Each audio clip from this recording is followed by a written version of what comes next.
Hello बच्चों, आज हम अभिज्ञान शाकुंतलम के चतुर्थ अंक का प्रारंभ कर रहे हैं। है तो आज आपका व्याकरण का टर्न, लेकिन अभी ये किताब प्रारंभ नहीं हुई है, तो आज इसको थोड़ा सा पढ़ेंगे। इसके बाद कल हम व्याकरण की कक्षाएं पढ़ेंगे।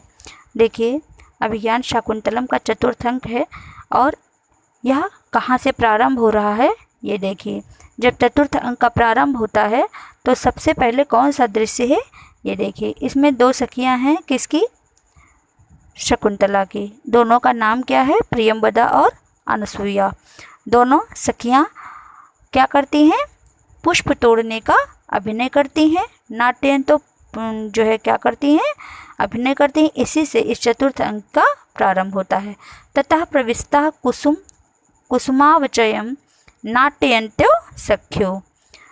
इसके बाद पुष्प तोड़ने का अभिनय करती हुई, पुष्प तोड़ नहीं रही हैं, पुष्प तोड़ने का अभिनय कर रही हैं, दोनों सखियां प्रवेश करती हैं। सख्यो, सख्यो क्यों कहा गया है? क्योंकि दो सखियां हैं, दो सखियों के लिए ये सख्यो का प्रयोग किया गया है। तो जब चतुर्थ अंक का प्रारंभ होता है तो क्या करती हैं? दोनों सखियां शकुंतला की प्रियंवदा और अनुसुईया पुष्प तोड़ने का अभिनय करती हुई प्रवेश करती हैं।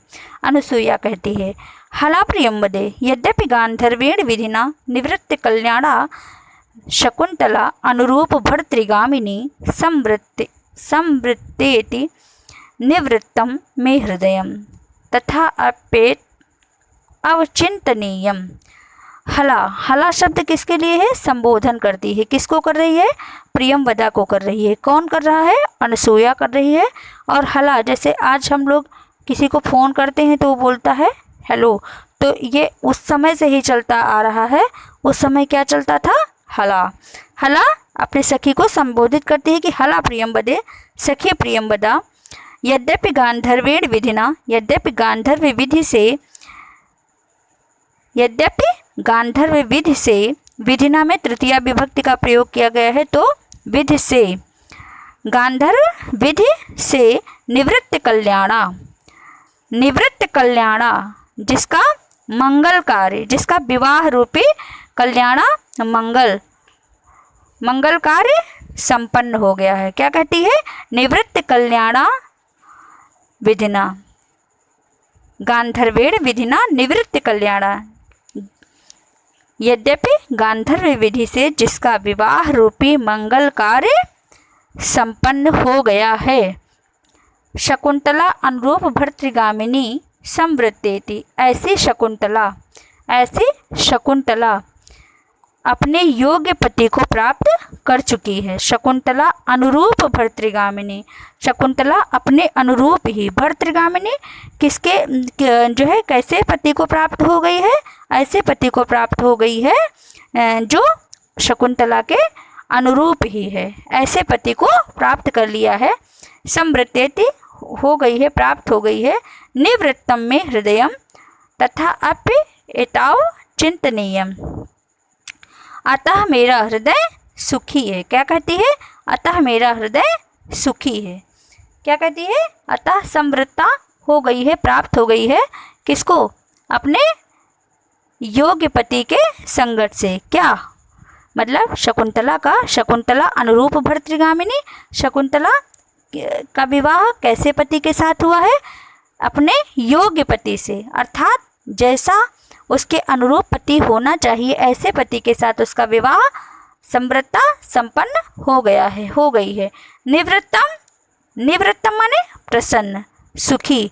तो कहती है अनुसुईया कि मेरा हृदय सुखी है। क्या है? निवृत्तम, निवृत्तम मे हृदयम, मेर हृदयम मेरा हृदय, निवृत्तम माने सुखी है, मेरा हृदय सुखी है, यानी मैं खुश हूँ। तथा अप एताव चिंतनीयम, फिर भी इतनी बात सोचने की है। अर्थात क्या कहती है? इतनी बात की मुझे जो है चिंता है। चिंतनीयम सोचने की है, इतनी बात मेरे लिए सोचने की है। अब कौन सी बात सोचने के लिए है ये देखिएगा। प्रियंवदा पूछती है। इसका एक एक कथन आप लोगों को ये याद रखना है कि किसने किससे कहा। जब हम टेस्ट लेंगे या पेपर लेंगे तो आप लोगों से ये पूछ लेंगे कि कौन सी लाइन किसने कहा है।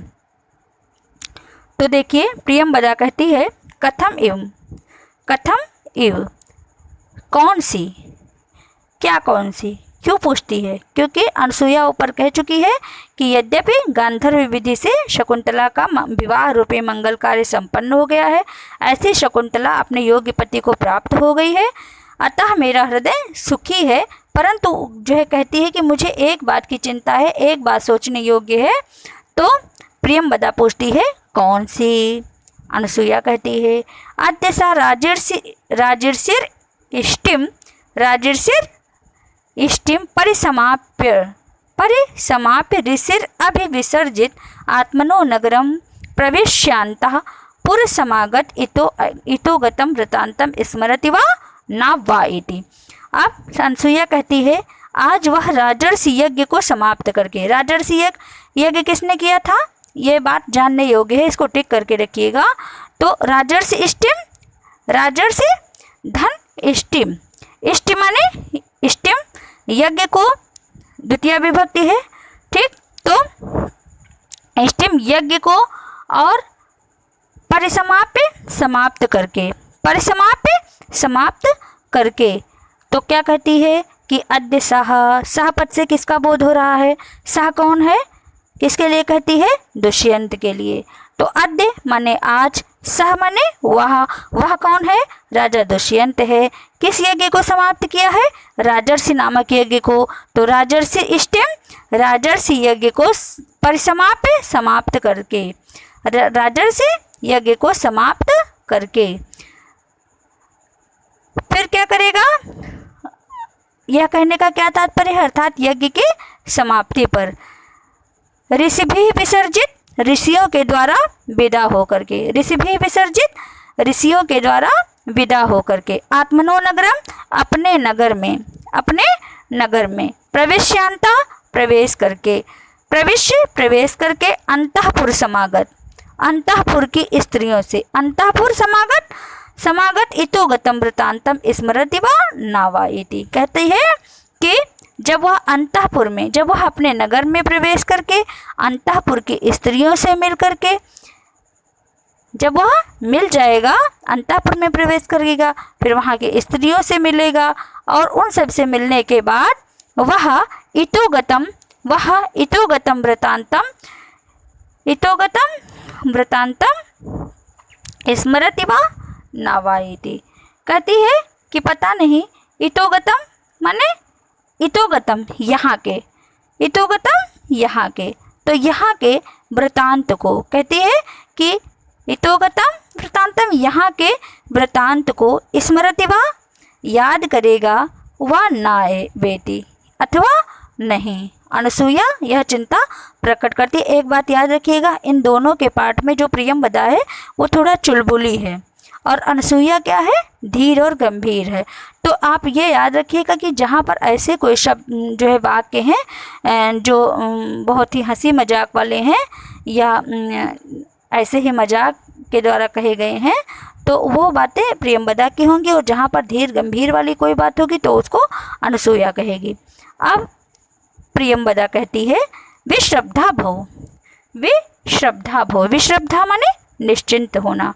तो कहती है विश्रद्धा भव, निश्चिंत रहो, निश्चिंत रहो। प्रियंवदा क्या कहती है? विश्रद्धा भव, निश्चिंत रहो। ना तादृशा आकृति विशेषा, लाइन इंपॉर्टेंट है, टिक कर लीजिए।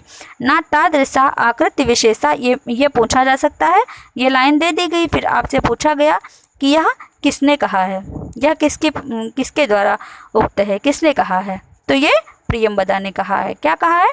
विश्रद्धा भव, निश्चिंत रहो। ना तादृशा, ना तादृशा आकृति विशेषा गुण विरोधिनो भवन्ति।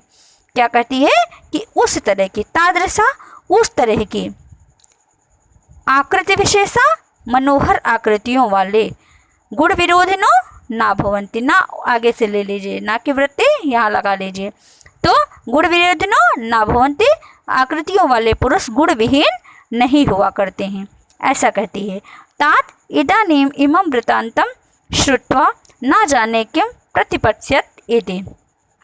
किंतु पिताजी अर्थात ऋषि कण्व इदानीम वृतांतम, इस वृतांत को, यानी क्या कहती है कि इस वृतांत को, इस समाचार को, श्रुत्वा माने सुनकर, ना जाने किम प्रतिपत्स्यत, ना जाने क्या करेंगे। क्या कहती है कि पिताजी इस समाचार को सुन करके ना जाने क्या करेंगे। तब अनसुईया कहती है कि गुणवते, ये भी लाइनें बहुत इम्पॉर्टेंट है, नहीं थोड़ा छोड़ दिया हमने बीच में। अनसुईया कहती है यथा अहम पश्यामि तथा तस्या अनुमतम भवेत्। अनसुईया फिर कहती है कि जहाँ तक मैं सोचती हूँ, अनसुईया कहती है जहाँ तक यथा अहम पश्यामि, जहाँ तक मैं सोचती हूँ, मैं यह देख सकती हूँ, तथा तस्य अनुमतम भवेत्, यह उन्हें अभीष्ट होगा। अनुमतम मतलब उनके द्वारा स्वीकार कर लिया जाएगा, उनके द्वारा अभीष्ट होगा। कौन कहता है? अनसुईया कहती है। किससे कहती है? प्रियंवदा से कहती है। क्या कहती है कि यथा अहम पश्यामि, जहाँ तक मैं सोचती हूँ, तथा तस्या अनुमतम भवेत्, यह उन्हें अभीष्ट होगा, यह यानी कि यह उनके लिए भी मनचाहा होगा। प्रियंवदा कथम इव, प्रियंवदा कहती है कैसे? तो अनसुईया कहती है गुणवते कन्यका प्रतिपादनी यत्ते एयम तावत प्रथमः संकल्पा। ये लाइनें बहुत ही इम्पॉर्टेंट है, इसको आप टिक कर लीजिए और इसको स्मरण रखिएगा। अनसुईया कहती है गुणवते कन्यका प्रतिपादनी यत्ते एयम। अब अनसुईया क्या कह रही है? गुणशाली व्यक्ति को, गुणवते गुणशाली व्यक्ति को कन्यका प्रतिपादनीयत्य ययम, प्रतिपादनीयत्य देनी चाहिए। गुणवते कन्यका प्रतिपादनीय अर्थात देनी चाहिए। यह तो ययम तावत प्रथमा, ययम यह तो प्रथमा संकल्पा, यह तो प्रथम अभिलाषा होती है। किसकी होती है? माँ बाप की। तो क्या कह रही है कि गुणशाली व्यक्ति को कन्या देनी चाहिए, यह तो माँ बाप की पहली अभिलाषा होती है। तम यदम दैवम एव संपादयति, और उसे यदि दैवम एव भाग्य ही, यदि उसे भाग्य ही संपादयति संपन्न करा दे, नन्नु प्रयासेन कृतार्थो गुरुजना, तब तो गुरुजन बिना प्रयास के ही कृतार्थ हो गए। और यदि वह कार्य कौन करा दे? भाग्य करा दे, भाग्य करा दे, दैवम एव भाग्य ही करा दे, संपादित करा दे, तो नन्नु प्रयासेन, बिना प्रयास किए, तो तब तो गुरुजन बिना प्रयास के ही कृतार्थ हो गए। ऐसा कौन किससे कहता है? अनसुईया कहती है प्रियंवदा से। अब प्रियंवदा क्या कहती है? पुष्पभाजनम विलोक्य। प्रियंवदा क्या कहती है? प्रियंवदा का नंबर है अब, तो प्रियंवदा पुष्पभाजनम विलोक्य। सखी अवचितानि बलिकर्म पर्याप्तानि कुसुमानि। कहती है प्रियंवदा के पुष्पभाजनम विलोक्य, पुष्प और अवचन को देखती है, मतलब पुष्प, टूटे हुए पुष्पों को देखती है कि अब फूलों की टोकरी को देखती है। पुष्पभाजनम विलोक्य, पुष्पों की टोकरी को देख करके कहती है सखी अवचितानि बलिकर्म पर्याप्तानि कुसुमानि, यानी सखी पूजा कार्य के लिए, पूजा बलिकर्म पर्याप्तानि, बलिकर्म क्या है? पूजा कार्य है। तो पूजा कार्य के लिए पर्याप्तानि, पर्याप्त कुसुमानि यानी फूल तोड़ लिए गए हैं। अनसुईया कहती है ननु सख्या शकुंतलाया सौभाग्य देवता अर्चनीया। अरे सखी शकुंतला के सौभाग्य देवता, विवाह देवता की अर्चनीया भी तो पूजा करनी है। अनसुईया क्या कहती है? अरे सखी शकुंतला के विवाह देवता की भी तो पूजा होनी, अर्चनीया चाहिए। कित में है? तो अर्चनीया पूजा होनी चाहिए। सौभाग्य देवता किसे कहा गया है? सौभाग्य देवता अर्थात विवाह देवता। वो कौन है? राजा दुष्यंत है। किसके पति हैं? शकुंतला के हैं, क्योंकि इन दोनों का गांधर्व विधि से विवाह संपन्न हो गया है। प्रियंवदा कहती है युज्यते, ठीक है। और ऐसा कहकर इति तद एव कर्माभिनयता, ऐसा कहकर उसी कार्य को अभिनय करती, ऐसा कहती हैं। और जो वो कर रही थी पुष्पचयन वही कार्य करने का अभिनय करने लगती है। इतना आपने पढ़ा, इसके बाद हम आगे वाली कक्षा में पढ़ेंगे।